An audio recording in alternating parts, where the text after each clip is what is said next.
Assalamualaikum warahmatullahi wabarakatuh. Saya Danu Iskandar. Pada hari ini akan menjelaskan tentang reaksi pengapuran tanah. Tanah merupakan media tanam atau tempat tanaman mendapatkan unsur hara yang dibutuhkan untuk tumbuh dan berkembang baik. Kapur banyak mengandung unsur Ca atau kalsium maupun Mg atau magnesium. Tetapi pemberian kapur ke dalam tanah pada umumnya bukan karena tanah kekurangan unsur Ca atau kalsium, tetapi karena tanah terlalu masam.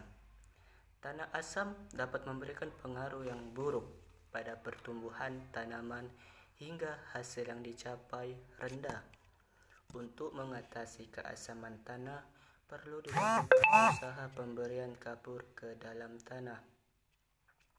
Bahan kapur untuk pertanian umumnya berupa kalsium karbonat, beberapa berupa magnesium karbonat, dan hanya sedikit yang berupa CaO. Dalam ilmu kimia, kapur adalah CaO, tetapi dalam bidang pertanian, kapur umumnya berupa CaCO3. Baiklah, kita memasuki bagaimana reaksi pengapuran tanah. Di sini ada senyawa CaCO3, yaitu senyawa gabungan dari kalsium karbonat, bereaksi penyetaraan ionisasi menjadi Ca2+ ditambah CO3 2-. Dari manakah elektron 2+ pada muatan Ca, dan dari manakah elektron 2- pada muatan CO3? Berdasarkan muatan kation dan anion, muatan ion kalsium atau Ca adalah Ca2+, sedangkan muatan ion karbonat atau CO3 adalah CO3 2-. Sehingga terbentuklah reaksi pengapuran dari senyawa CaCO3 atau kalsium karbonat bereaksi penyetaraan ionisasi menjadi ion Ca2+ ditambah CO3 2-. Senyawa berikutnya, CO3 2- atau karbonat ditambah H2O bereaksi penyetaraan ionisasi menjadi hidrogen karbonat ditambah hidroksida atau OH-.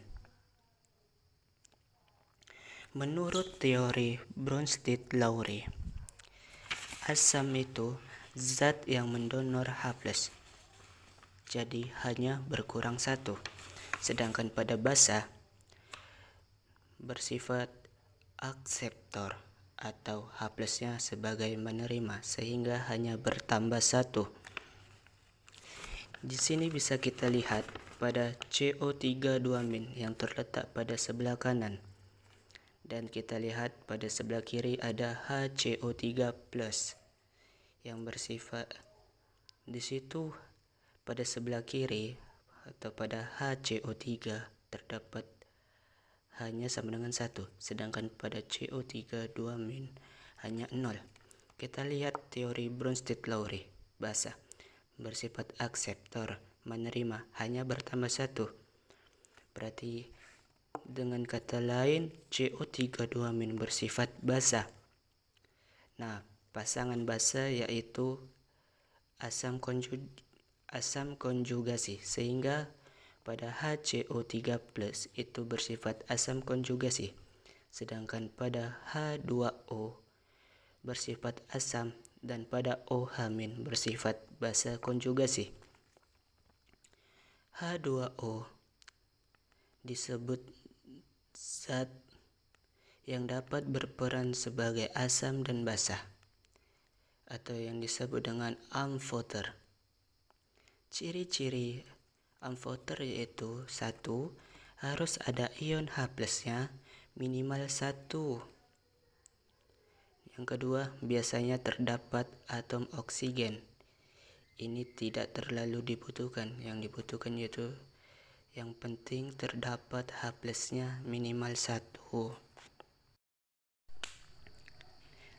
Reaksi pengapuran selanjutnya yaitu terdapat misel atau yang disebut dengan koloid ditambah Al atau aluminium ditambah OH- atau hidroksida bereaksi penyetaraan ionisasi menjadi misel ditambah Al tutup kurung OH tutup kurung 3 atau yang disebut dengan aluminium hidroksida.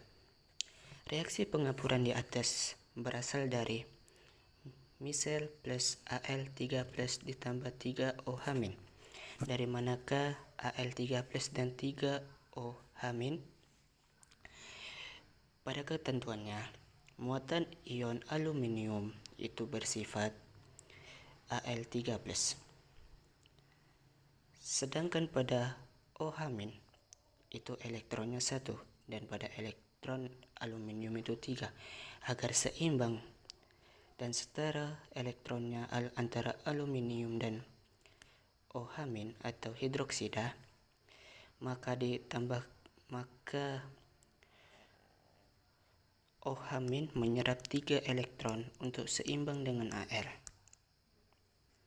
Maka reaksi penyetaraan ionisasinya menjadi misel ditambah Al tutup kurung OH tutup kurung 3. Karena koloid ditambah muatan ion aluminium dan muatan ion hidroksida, terjadi reaksi penyetaraan ionisasi menjadi senyawa gabungan koloid aluminium hidroksida. Reaksi yang terakhir yaitu misel ditambah Ca. Misel atau yang disebut dengan koloid dan Ca yang disebut dengan kalsium.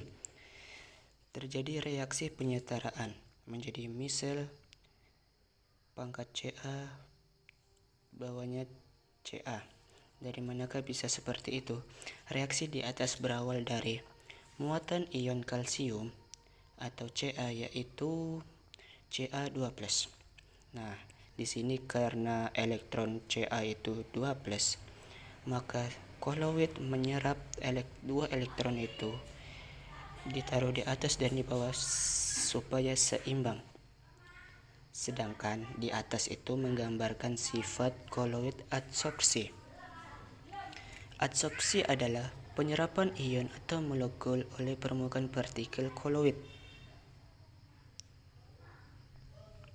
Sifat koloid: jika permukaan partikel koloid menyerap ion bermuatan positif, maka koloid menjadi muatan positif, dan sebaliknya.